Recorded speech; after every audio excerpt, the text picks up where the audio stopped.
Thank you all so much for clicking on today's Dallas Cowboys Report video. We are approaching the 94,000 subscriber mark, so if you haven't already joined us and you love the Cowboys and you want daily videos on everything going on from minicamp to news, rumors, rookies, all that good stuff, hit that big red button and join us at youtube.com/CowboysTV.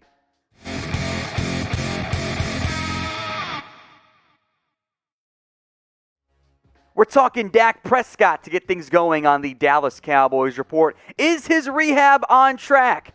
Duh. 4 stars on this one. Should not be much of a surprise whatsoever. But Mike McCarthy says he thinks Dak's going to be cleared by training camp, and that's very much been the expectation here for quite a while around Dak Prescott and the Dallas Cowboys. He's been working out at the Star and on his own. He said recently he could play in a game if he needed to, but guess what the Cowboys aren't going to do? They are not going to rush Dak Prescott back from this injury and from his rehab because there's no reason to.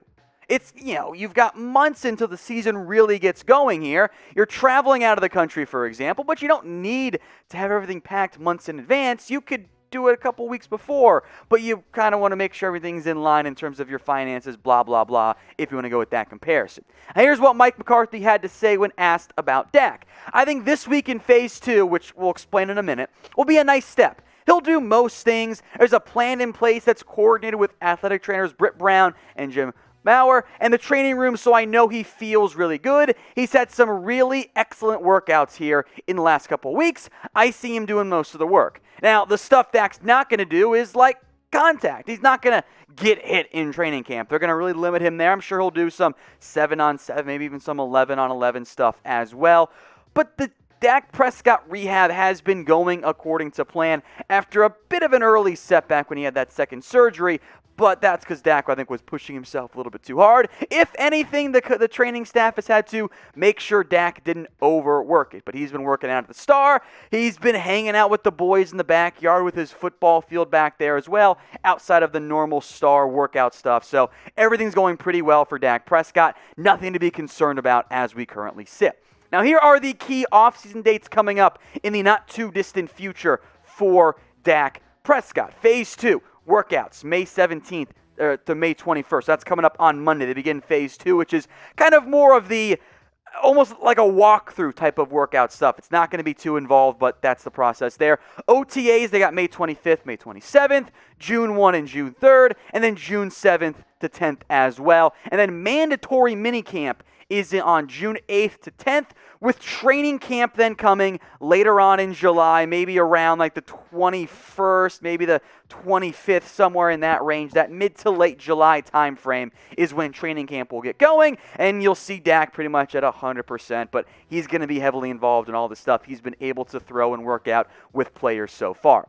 So what is your confidence level then right now in one Dak Prescott? I want you guys to rate this for me on a scale of 1 to 10. 1 being you've got no confidence, which I think is pretty crazy. 10 being you have the most. I'm not at a 10 because it's always going to be at the back of my mind at some level, but I think 8 or 9 makes the most sense. Get your votes in for me in the comments section. Now, this weekend has been rookie minicamp, so let's hit some of these players, beginning with the first-round pick, Micah Parsons, who is getting started with his role with the Cowboys at middle linebacker in rookie minicamp. Now, he's had some work as kind of that designated pass rusher, strong side Sam linebacker as well, but early on, Parsons has been getting work as the middle linebacker, and as we'll break down in a second, figuring out how all the linebackers fit together is going to be a little bit tricky. But early on, Parsons has been getting work at middle linebacker. So here's what Parsons had to say. I'm just coordinating and being a dominant force. They wouldn't put me there if they didn't have a need at Mike. Mike linebacker, you get the chance to be a force. You get to be a Rambo player. You get to match up on running backs. Great chance to play in the box, and I think that is what I do best. Now, if you guys want your own Micah Parsons jersey, go get one. Chatsports.com/Parsons. Link right there at the bottom of your screen, and the jerseys right there as well. Go get yours today. They are available, and he is going to wear the number 11 officially. So go check it out. Comment section and the description. I've got the link in there for you guys. It's chatsports.com/Parsons. All right, some more talk on the rookies. I kind of want to go rapid fire through some of these guys. Jabril Cox has been working at the weak side linebacker position. We'll dive into the Jaylon Smith, Leighton Vander Esch stuff later on in the video, but no surprise there. Cox is a pretty good fit at that weak side linebacker spot. Israel Mukuamu, very much as expected here, getting work at safety. That's where he's going to play for the Cowboys. He played some safety at South Carolina, I will make note.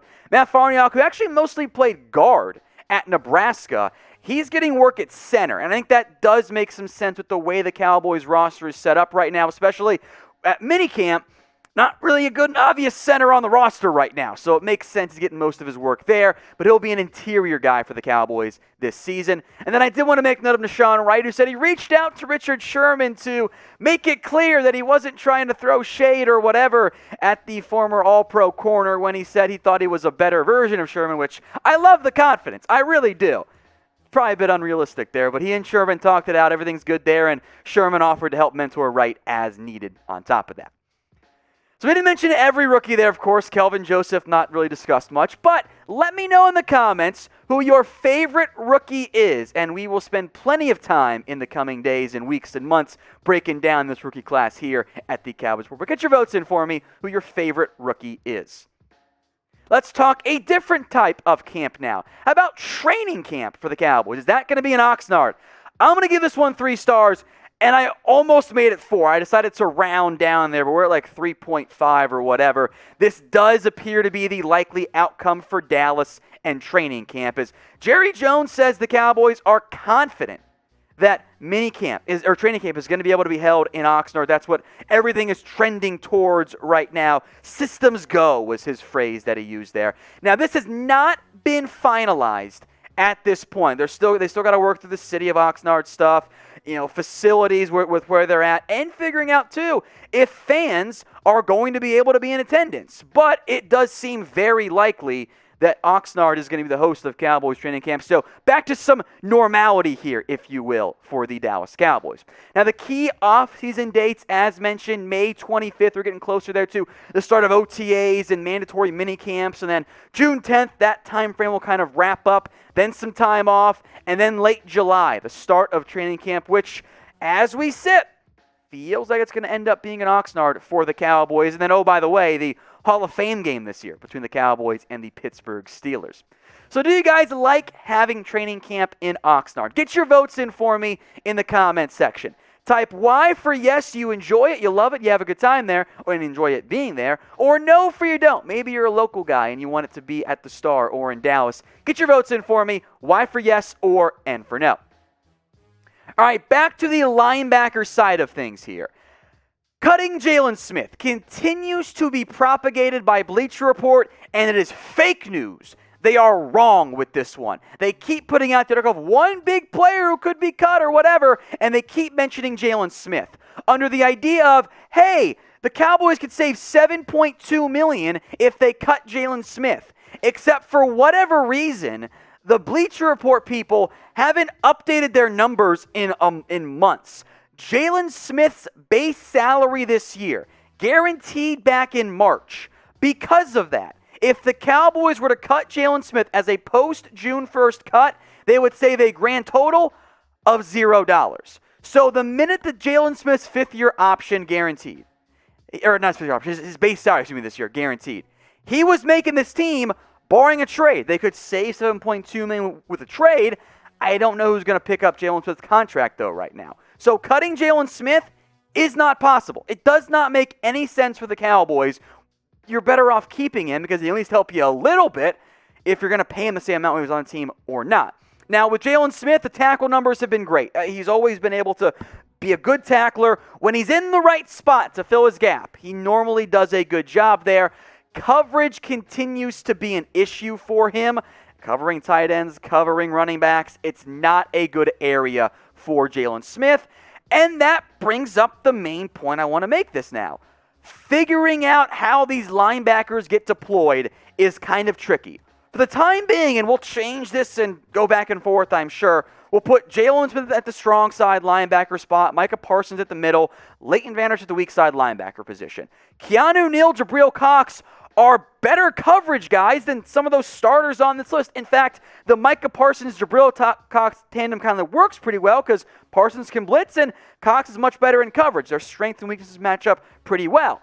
But remember, you're only going to use 2 linebackers about 70% of the time on the field. So because of that, is Jaylon the first guy off the field? Who are the 2 linebackers out there? Is it Parsons and Van Der Esch? Parsons and Smith? I don't like that from a coverage standpoint. Blitzing, sure.